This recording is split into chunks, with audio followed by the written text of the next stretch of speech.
welcome back to Strategies and Thoughts and Considerations While Painting, Part 2. Something I should have probably mentioned in Part 1. It is a must that you have some ability to draw. I know the interest is there.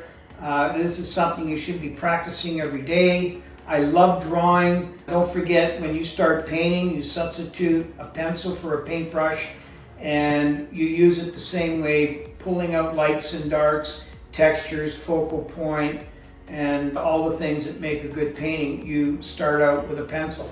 So I suggest you go to the library, take out some books. There's a book called The Pencil, which is brilliant, and it will take you to another level of understanding of what drawing is all about. There are some strategies in that book where you actually draw upside down, which will totally surprise you, but yes, when you draw upside down, you use a different part of your brain, and it's the more analytical part of your brain.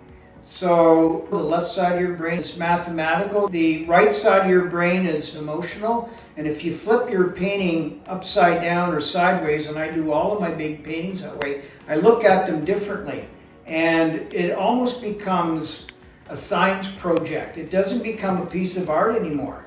So it gets me to painting big paintings because I paint flat, but it also gives you a different perspective. Another thing you can do is take your pencil drawings and join a club. Join a group of other artists that are like-minded, and my wife does this every Monday and Wednesday. She joins 2 different groups, and they work together, they study together, they talk, design together, and it's amazing. That's like a support group, like the group of 7 who painted together up north, and they had their own support group, and that's lovely. I mean, it's very difficult to struggle on your own when you got to ask questions, or you need another pair of eyes, which a group will provide. I'm asking my wife all the time before I sign something, what do you think? And she tells me. So I go back into the studio and I repaint, touch things up, because her mind is reading it differently. Another thing you can do is look at it in the mirror. And what it does is gives you another pair of eyes where everything is reversed. And I have a mirror here all of the time, and if I'm not sure, I look at it in the mirror and see it in the reverse. And I gotta tell you, the number of times I have corrected paintings because they were wonky in the reverse. So that's a really good technique. Another technique is, before I sign something, I photograph it. So I want to see what it looks like on my cell phone, and then I put it up on my computer, and sometimes that shows me some of the things that I might have missed while I was painting. Always looking for, an avenue to correctness. I also turn the lights down in my studio, so I drop down the light levels, so all I'm looking at is no tan, which is the mid-ground of a painting, and I'm looking at highlights. I want to make sure they're correct, and I look at my darks, and I want to make sure they're balanced. So that's another really good technique that I've just kind of recently started using. While I'm painting, especially in watercolor, I start from the background, and then because watercolor is a layering process, and with the oils I do the same thing, I start from the background and I work to the foreground.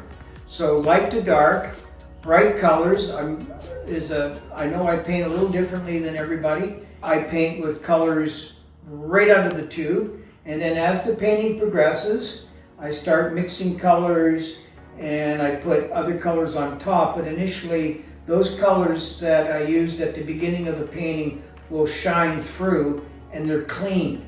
So I'm dealing with almost a foolproof method because initially I've painted with pure color. There's it's pretty hard to put a color on top of, a tertiary color, which is a secondary color mixed with a primary color. It's not celebrating anything, it's dead.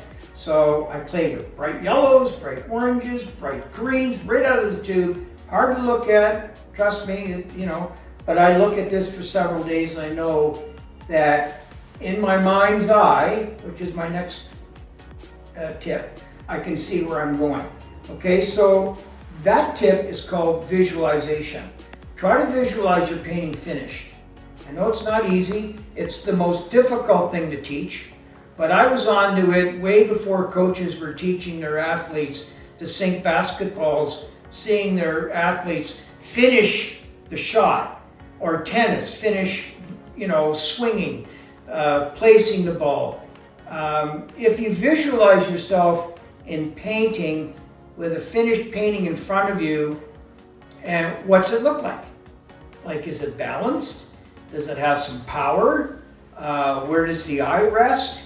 Have you played with, your spirals that takes the viewer around the picture plane and actually to the other side of the picture plane? I know that's confusing, but trust me, that's something I think about. So teach yourself to visualize. It's one of those things that most athletes see themselves winning the game, and I know in painting it works. So I can't teach it, you just have to practice it. A lot of people who come to me are beginners, and I'm not saying I have all the answers, but I have been painting for 55, 60 years, and I have learned some things on my own and some things that have been taught to me. From experience, when I first started out, I painted on our kitchen table. So that's not the best scenario when you're trying to learn how to paint. So my wife wanted to pick up painting as well because she saw me painting. So I built her a studio. I said, you can't paint in the kitchen. That is for supper and breakfast and lunch. You have your own workspace and you want to leave your mess behind and close the door and walk away. And it's a mindset. So I have a nice studio here, but if you've got a place in your house that's a spare bedroom, that's what you need to do. Find your own space, find your comfort zone, close the door, be by yourself and your work.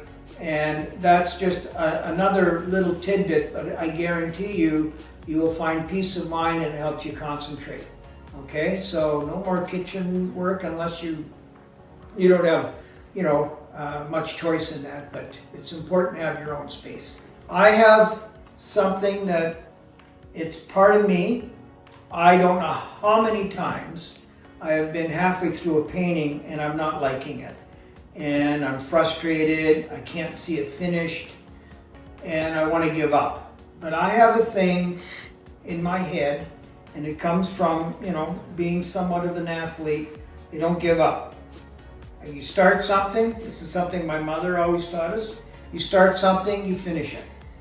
And I have to admit, last year I was on to a big landscape. It was so complicated, I was frustrated, I couldn't finish it, and I just said, look, you made a deal with yourself, finish the damn thing.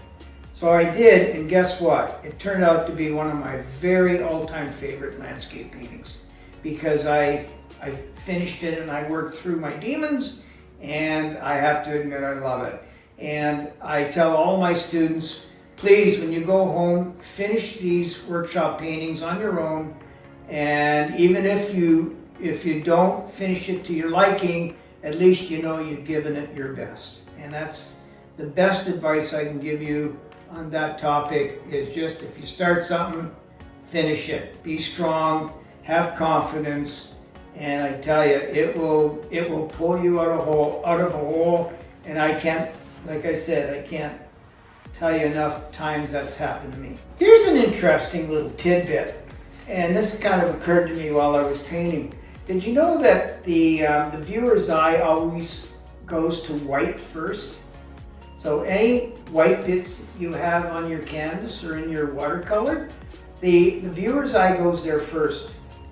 So if you want a real painting device that works and it's idiot proof, make your center of interest the lightest part of your painting. Pull it off to the third and you will have a focal point. And test yourself. You look at something for the first time, it's not any different than flowers searching out light in a garden. They bend to the light. So I think it's just something that's very natural on our planet. We love the sun, and plants bend to the sun. And as human beings, we're walking around and our eyes follow white light as well. Isn't that interesting? So if you know these little things, it helps you become a stronger painter. and your subject matter will be idiot proof. So that is just one little tidbit, and I want to finish off with, when you sign your work, make sure you have a really nice, easy signature to read. Don't just scribble something out and don't sign the back. You won't become famous for that. And if you're copying somebody, which is also another little trick of the trade, you know, and I did copy a couple of Andrew Wyeth paintings to get me to technique, and actually when I'm teaching, they copy me, and it teaches them process, and it really works. When you're signing something and you have copied an artist, you can't sign it, you can't own it. You could put down after an original painting by Merritt William Chase or Singer Sargent, and that would be okay. There's a lot of businessmen that are in New York or Philadelphia will actually go to an art gallery with their suit on at lunchtime and copy paintings, and I've seen it. It's really cool, and actually they're pretty good. I like to see that. You know, this is what they do on a lunch hour instead of having, you know, an expensive lunch somewhere. They're painting. It's really charming. Anyways, that's it for thoughts and considerations and strategic motivational skills that I've just given you some tidbits on. There's probably a few more out there that I haven't addressed, but you will find your own path. I'll leave that with you, and you can copy me or follow me on Instagram, Facebook, and I'm not on TikTok, so forget that. Anyways, I'll see you in the next video, and stay tuned. There's a lot more to come. Take care. Bye-bye.